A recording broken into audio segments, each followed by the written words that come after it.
J'ai envie, dans ce poste, d'évoquer cette notion qu'on appelle le discernement ou le bon sens. Vous pouvez peut-être vous demander à quoi je fais allusion. Est-ce que vous avez entendu, comme moi, il y a quelques jours, une interview à la radio, je ne sais plus quelle est la personne en question, qui revendiquait d'avoir mis en place une application pour boycotter les produits américains. Alors, sur le coup, je me suis vraiment posé la question, pourquoi? Je connais la réponse, puisque c'est une réponse, entre guillemets, à connotation politique, à savoir, c'est de l'anti-trumpiste, et on peut comprendre. Évidemment, ce qui se passe actuellement de l'autre côté de l'Atlantique nous concerne tous, puisque le président américain a décidé d'appliquer on va dire, des taxes, des surtaxes complètement déraisonnables. Et on voit bien où ça conduit, puisque actuellement, si, en m'intéressant un petit peu à l'économie, si on écoute bien ce qui se dit, les Américains sont les premiers pénalisés. Mais nous aussi, nous qui sommes les partenaires commerciaux, nous qui sommes les clients, nous qui sommes les fournisseurs, parce que à ce jeu-là, tout le monde y va de sa petite surenchère, et à terme, c'est perdant-perdant. Alors, j'ai envie de dire à toutes celles et à tous ceux qui pourraient penser que c'est une bonne chose de boycotter les produits américains. Pourquoi je dis ça? Parce que je suis partenaire d'affaires d'une entreprise US. Et j'en suis très fier d'ailleurs, et je vous dirai pourquoi dans un instant, j'en suis très fier. Mais je voudrais simplement dire ceci.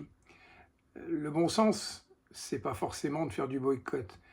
Le discernement s'impose aujourd'hui, parce que mettons-nous un instant à la place des viticulteurs français, de l'artisanat de luxe, voilà, tout ce qui est vraiment de haute qualité chez nous et qui pourrait être boycotté si d'autres se mettaient à vouloir avoir les mêmes pratiques.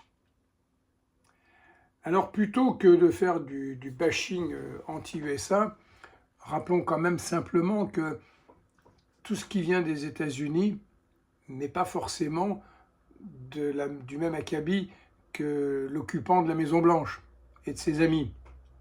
Il y a aussi de très très belles entreprises.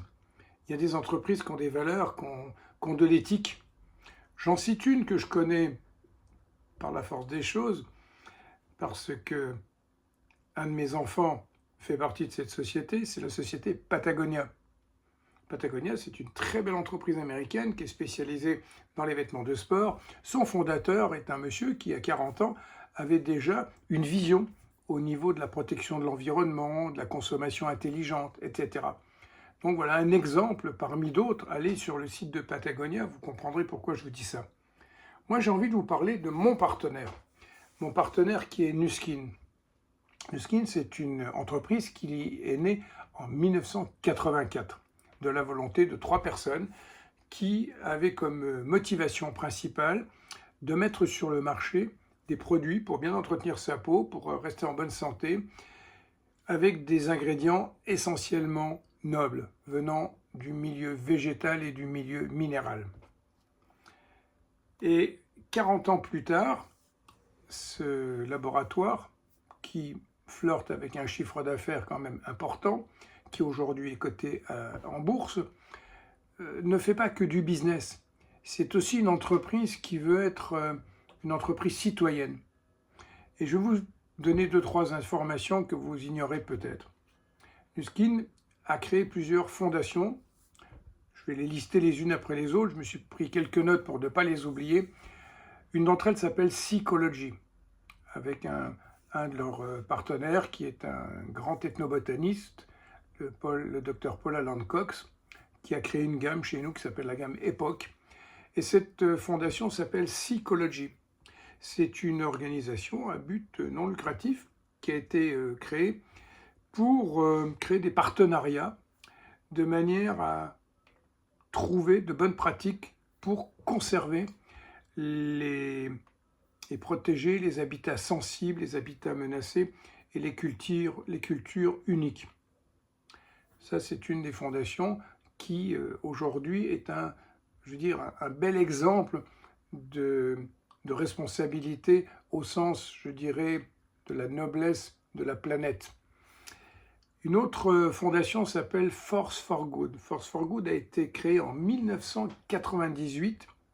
C'est aussi un organisme à but non lucratif dont la finalité, c'est de l'aide humanitaire. Donc c'est une entreprise, c'est une initiative entrepreneuriale, mais à vocation humanitaire. Les changements climatiques, toutes les perturbations qui sont dévastatrices sur notre environnement, créent parfois des drames un peu partout dans le monde. Bien sachez que grâce à cette fondation, Force for Good, Nu Skin est présent d'une manière ou d'une autre de façon extrêmement significative. L'objectif, vous le comprenez, c'est d'améliorer la vie des humains et notamment des enfants dans des pays en souffrance. C'est aussi un moyen de donner en quelque sorte de l'espoir d'avoir une vie sans maladie, sans illettrisme et sans pauvreté. Voilà ce que c'est que Force for Good. Dans Force for Good, vous avez aussi une implication très forte au niveau de la science, puisque Nu Skin, c'est d'abord un laboratoire de recherche avancée sur tout ce qui est processus de détérioration cellulaire. Et depuis quelques années, au travers de cette fondation, des sommes importantes sont mobilisées pour trouver des solutions à des maladies rares. Et notamment une qui concerne les enfants qui sont atteints d'une terrible affection cutanée qui est véritablement ravageuse pour la peau. On appelle l'épidermolyse bulleuse. Pardon, un mot un peu compliqué, je ne suis pas médecin. Et les tissus sont attaqués, les tissus cutanés sont tellement attaqués que dans certains cas, les enfants peuvent en mourir. Et depuis de nombreuses années, eh bien, les chercheurs de notre laboratoire travaillent intensément pour trouver des solutions en partenariat avec d'autres laboratoires dans le monde entier, de manière justement à apporter du confort, du réconfort, non seulement aux enfants malades, mais également à leurs familles. Et puis, il y a une autre fondation qui a été créée en 2002, et je crois que c'est celle-ci qui m'a peut-être le plus impacté lorsque je suis allé pour la première fois aux États-Unis, dans cette ville qui s'appelle Provo, dans la région de Salt Lake City, dans l'Utah. Cette fondation s'appelle Nourish the Children. C'est une véritable, comment dirais-je, un combat qui est mené par Nu Skin au travers de cette fondation pour lutter contre la malnutrition et la famine, notamment qui touche les enfants dans de bon nombre de pays. Sachez que les chercheurs, les scientifiques ont mis au point un repas prêt à être consommé, mélangé avec de l'eau bouillie. C'est une espèce de porridge à base de plantes, de céréales, etc., qui s'appelle le Vitamil. Ce Vitamil, il est acheté par nous, les partenaires d'affaires, et par nos clients qui le veulent bien.